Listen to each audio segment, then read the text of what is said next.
Hello and welcome to the very first 360 live stream of the Greenfish podcast. I'm Catherine Tershak, your host and content strategist for Greenfish.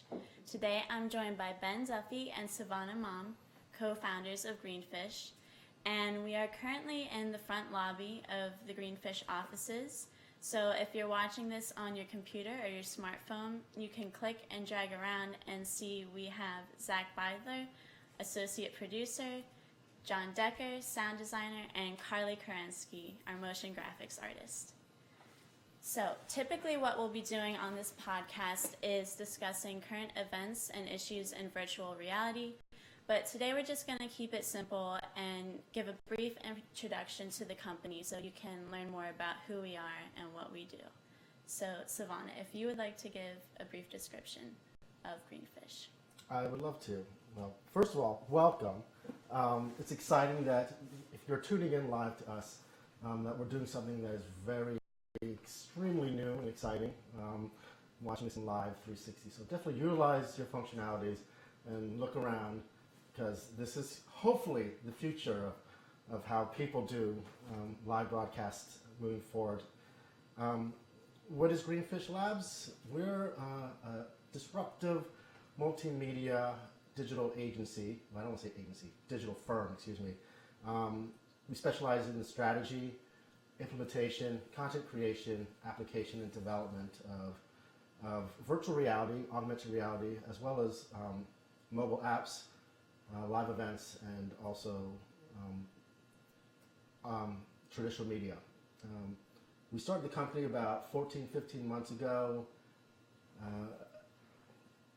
because we saw an opportunity in the virtual reality space. I come from a traditional media background, creating content for broadcast and industrial and corporate. And I knew Ben through work we've done at another firm in Baltimore. And we just had an opportunity as we discovered what virtual reality was back about a year and a half ago, before it was anything. And we deep dived into this disruptive media that no one was really doing quite yet, except for the gaming world. And we saw an opportunity for video 360 that no one really had put their claws into quite yet. There was hardware developers, software developers, but from the content creation side of things, there wasn't really no one doing it quite yet. And so Ben and I kind of teamed up, really understood the technology, made it work, and we've been very fortunate to fast forward 15 months later to September 2016, excuse me. And we have a firm, a company now. We're based out of Lancaster. We have an office now we're about to build in Las Vegas. We see that there's potential there in the 360 VR space. But that's really us in a nutshell. We've been very fortunate to have some really high profile clients, and as we kind of evolve into the future, we're hoping that VR, augmented reality, and the other things that we're working on really kind of helps lay the foundation of who we are and where we want to go as a company. So virtual reality probably seems pretty old hat to you by now, but it's still... I'm old. Yes. Yeah, no, it's still very new for the majority of people. And the impetus of Greenfish for you, based off what you're saying, is that when you originally started, and still virtual reality is dominated by video games, but the technology was being created for the video content, but the content wasn't actually there yet. Correct. Yeah, and you'll start seeing this a lot, is that the adoption of VR is primarily going to go through the gamers. If you've not experienced a game in the Oculus Rift or in Samsung Gear, I highly recommend that you do it, because it is extremely mind-blowing. It takes your Sony PlayStation and it puts it on flip, and it's really neat. But, we saw life outside of just the gaming world, in terms of video and photography. And you probably started noticing on Facebook 360, as well as YouTube 360 if you're watching it right now, where video is starting to become more mainstream in 360. And, we're helping create the language of how users view 360 and VR video. But something that we're excited about, is right now is we're doing live, which, right now this is live.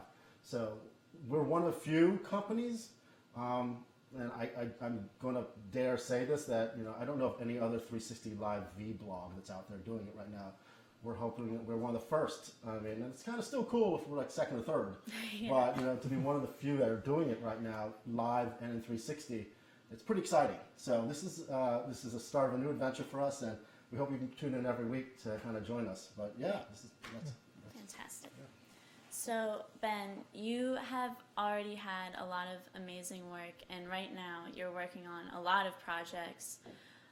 What would you say to date has been the greatest accomplishment for Greenfish in your about year and a half that you've been established now? Yeah, well, I think that, not to toot my horn here, but I think there's a lot of accomplishments that Greenfish Labs has really taken on and fulfilled this year.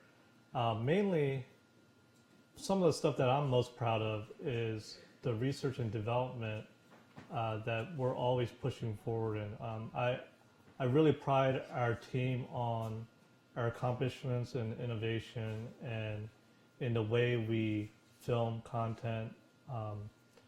And as Savannah has mentioned, we're a firm that specializes in virtual reality content, and there is a special way of producing the content, and it took us a year to learn and really trailblaze the way in how we film using this medium.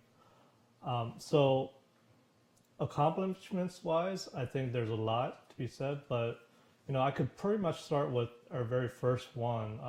I think it was the first content piece that we produced professionally in virtual reality, which was for Tree for Hope. What we did was, and I'll start this by saying that nonprofits have been overwhelmingly accepting of this technology in their industry, and and it's for good reasons, because this technology allows you to immerse your audience into an environment that some people can't even access.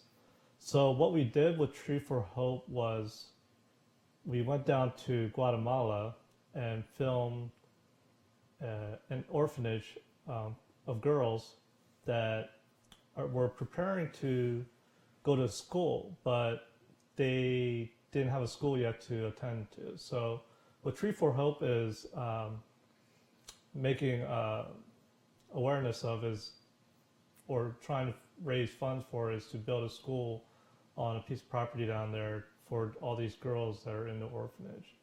And so what we did was we created 360 content that allowed their audiences to see how these girls live from a day-to-day basis, and really put the audience in the shoes of these little girls. And it was a really, really powerful piece. We were able to raise a lot of funds right away from the feeling of empathy that these people had for these girls after viewing the 360 content. So right after that, we went on to Malawi, Africa, to film for Hope International, which was another nonprofit. We were able to film in virtual reality different rural villages of people that Hope International was hoping to bring help to. And they were also very successful in showing their media to their audiences and able to raise money for them. So. Right, so one of the capabilities then for you of virtual reality film is to create empathy in its viewers, because it's dropping them in a space that's in the real world, the physical world, that they wouldn't otherwise have access to. Do you see any other potential for VR film outside the realm of games, so for VR filmmakers? Yeah, I mean, gaming is going to be the most widely accepted form of media for virtual reality. But like I said, the nonprofit industry has been really accepting of it. But I see, everything from sports, entertainment, live venues, and I think a big sector will be in training.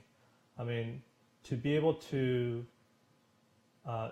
put somebody in an environment, whether it's in a factory setting, a surgical room, or even in the area of sports, if you want to do some training in sports, you're able to place the person within an immersive environment that will allow them to learn in that environment in such a way that is not possible on a traditional flat screen or even in a book. So being able to place somebody within that space will accelerate their learning in those different fields. And I'll just piggyback off of that. What we've seen, especially in the 360 world and the VR, when it comes to learning, is how fast it accelerates someone to remember something. We have, as a consumer, we're so used to watching just normal video. And I say normal video being regular HD, 16 by 9 television. You watch CNN or ESPN, there's a ticker on the bottom, stocks on the side. So we're multitasking with, as we're watching content. What's so unique about VR and 360 is that the viewer literally has to kind of involve themselves, engage in the video. Kind of it's like writing notes, when you're in a classroom. Their studies have said that, literally taking a pen to paper makes the message or the learning quicker because you're actually literally working for it. Same thing with video, 360 video, because you're actually engaging, even if it's on your cell phone or using your thumb or having the headset on, you're actively engaged in that world, which really translates into whatever the content is, the message, going quicker into your head. So from a learning standpoint, we see that, this has massive potential to accelerate people's learning and training. So what are your goals for the future for Greenfish? Let's just start. It's a great question, Kate. The goals, for us, it's to be opportunistic, constantly innovative, being on the forefront of this technology. It's cliche to say it should be disruptive, but really that's what we want to do. We want to get people to notice the things we're doing. Like I said before, we live in such a market in a world that we're saturated and bombarded by media.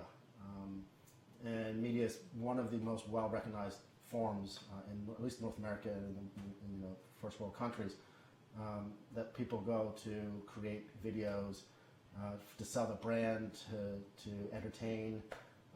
But we're just constantly trying to push the envelope, and we see that virtual reality is this new medium that's a way to kind of tell stories again in a different light. It's right now takes the form of just pre-produced VR films to live broadcast. For us, it's just being out there, being opportunistic. Right. Yeah, I think that, going off of that, our accomplishments that we've already had, I think the main thing is we're always pushing forward. We're always trying to go beyond the boundaries of what we can do. And that's one of the things I'm most proud of our team is that we're always constantly thinking ahead of what's next. Being innovative in this industry is what we strive for. And it kind of lends itself to a saying that we have internally. And, this is a philosophy that Savannah and I both had from the very beginning when we started this company, is that, virtual reality is an amazing technology. It's a very young technology as well. And, we have the opportunity to be leaders in this field and trailblazing the way that, in the techniques that we use and the technologies that we create. But we also realize that you need the artist as well as the engineer to build the immersive, like engaging content that we want to be known for. And there's a lot of virtual reality companies out there that are very technical in the way they produce their products, or they're very artistic. But I think there needs to be a very solid understanding of both to have this union that creates amazing storytelling through this technologies. Yeah, Ben is totally right. I use this analogy as well a lot, that we have a really neat shiny object that people want to play with, but at the end of the day, if the shiny object is not cool enough for people to want to use all the time, it doesn't really matter anymore. So our goal is to have heart and soul in everything we do. Obviously the heart is the functionality that makes it run. The soul is what makes people care about it, and you got to have both those together. And we kind of take that mantra to everything we do, for ourselves, for our clients, for the product that we're building, and especially for the spaces. We have part heart, part soul, put them together. We got something that people hopefully would want to watch, and really adopt. And that's kind of why we're in it. Yeah. That's the goal. Yeah. All right, so this live stream is coming to an end, but if you have any comments or questions for us, you can contact us on our website, greenfishlabs.com. You can also view content that we've already produced there, and you can contact us on any of our social media platforms. Currently, we're on Twitter, Facebook, and Instagram as Greenfish Labs across all of those sites. We'll also be producing audio of every podcast, so keep a lookout for those. And thank you for watching. Oh, and if you decide to join us live next week, you can utilize the chat feature on YouTube or Twitter if you would like to answer or ask questions that you would like answered as we're filming. But thank you for watching, and we'll see you next week. See ya. Good job.